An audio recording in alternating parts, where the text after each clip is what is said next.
السلام عليكم واهلا ومرحبا بأبناء الطلاب الثالث الاعدادي وفيديو جديد. النهارده معانا طلبه زمايلكم كنا بنشرح الاكتف والباسيف او بنراجع عليه بنعمل ريفيو.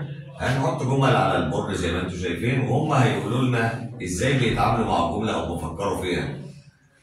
معانا آسر مهند اسلام من اوائل الطلبه اللي معانا وشغالين وممتازين. هنشوف النهارده هل الكلام ده انا بشكر فيهم ولا هم فعلا يستحقوا كلمه اكسلنت. تابع مع بعض.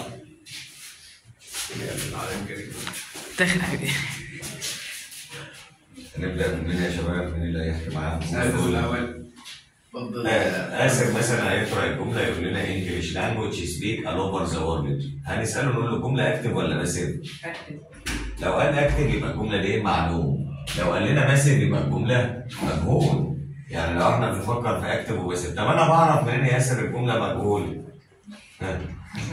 بدأ بإيه؟ بدأ بأوبجكت، يعني هو أول علامة بالنسبة له كل بدأ بأوبجكت، عرفت إن إنجلش لانجوج أوبجكت؟ تقريبا هو غير عاقل بس مش دايما. قال إن إنجلش لانجوج ده الأوبجكت المفعول. أول ما تعرف إن الجملة باسيف، يعني أنت بصيت للجملة كده وتشتغل عليها عرفت إن هي باسيف، بتجهز إيه معاها؟ تصريف كام؟ التالت. يبقى هنروح ارجع كده يا شباب عشان انا هحل جمله مع آسر وبعد كده اسلام هيحل جمله ومهند هيحل جمله ويطلع حل. سبيك التصريف الثالث ايه؟ سبوكن. يبقى انت خدت الفعل كده قلت سبيك سبوكن بتجهزه سبوكن. تمام؟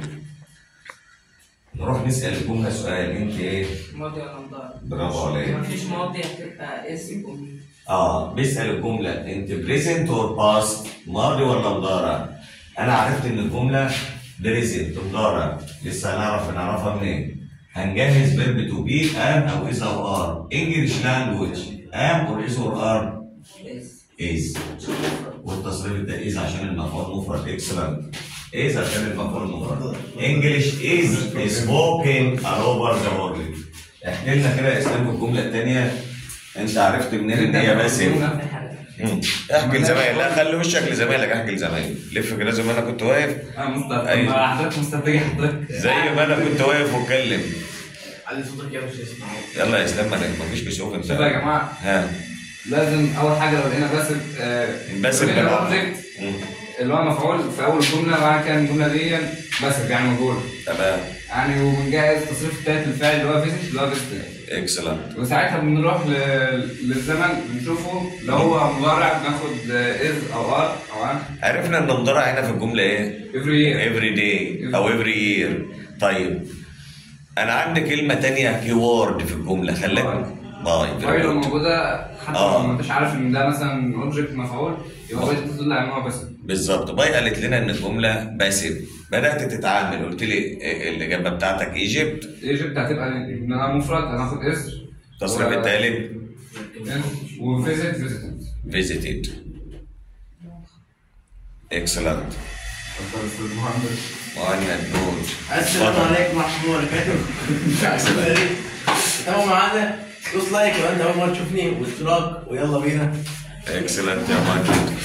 طبعا ايوه بدأ من المفعول.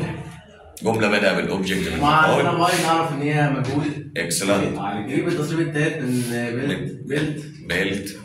وذا بيراميدز دي حاجه بتقول ان هي من زمان. اكسلنت. يبقى ناخد دوسه وغير وبيراميدز جامعه الاوائل بيلت. سعد يا رجاله. كلامك مظبوط. اكسلنت. ثانكس. حد تاني يا شباب ممكن يقول رايه؟ طيب احنا هنقول ان هنا صيغه السؤال. الجمله دي تبان في الاول خالص، اول ما تشوفها بتقول ده الجمله دي فيري ديفيكالت صعبه جدا، ولكن البعض هيفكر الكيوردز اللي احنا اتكلمنا بيها. يا اكرم قال لي باي يا مستر هنا موجوده ورا الجمله دي بس. تمام يا احمد؟ رجع يوسف ببص لقى يسترداي، قالت له ده جمله كده هنا فاست ماضي، يعني انت قاعد بتفكر في الجمله. اخطر حد بيغلط اللي بيبص بعين واحده وبيشتغل بسرعه، لكن انت قاعد بتتكلم مع الجمله او بتحكيها، يعني بتتكلموا مع بعض. محمد الجمله دي بريزنت اور باست قال لي باست، الجمله دي اكتب ولا باسف قال لي باسف. لان انا بسال عن اوبجكت، يعني حتى لما جيت اسال من هنا بقول ده ذا هاوس وورك او هوم وورك، بسال عن مفعول او على غير العاقل. طيب انا عرفت ان هي باست ماضي، بدات احضر التصريف الثالث ده موجود عندي جاهز، يبقى انا هشتغل على الفيرب تو بي. هنا في الباست بنتكلم زي ما مهند قال واسر واسلام وكلكم قلتم هنتكلم في الباست was or where. هاوس وورك was or where؟ was excellent. was عشان في الباست.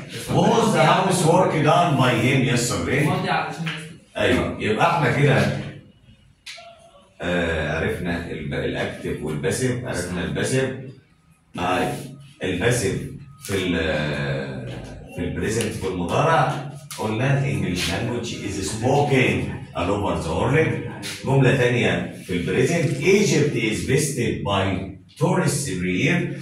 في الباست قلنا ذا بيراميدز عشان الاوبجكت جامع بلورال، قلنا وير بيل باي انشنت ايجيبشن. عجبني جدا المهند لما قال ان الجمله هنا البيراميدز يبقى اكيد بيتكلم على حاجه في الباست، يعني مش شرط يدي لنا كلمه تدل على الزمن، ممكن الميننج المعنى.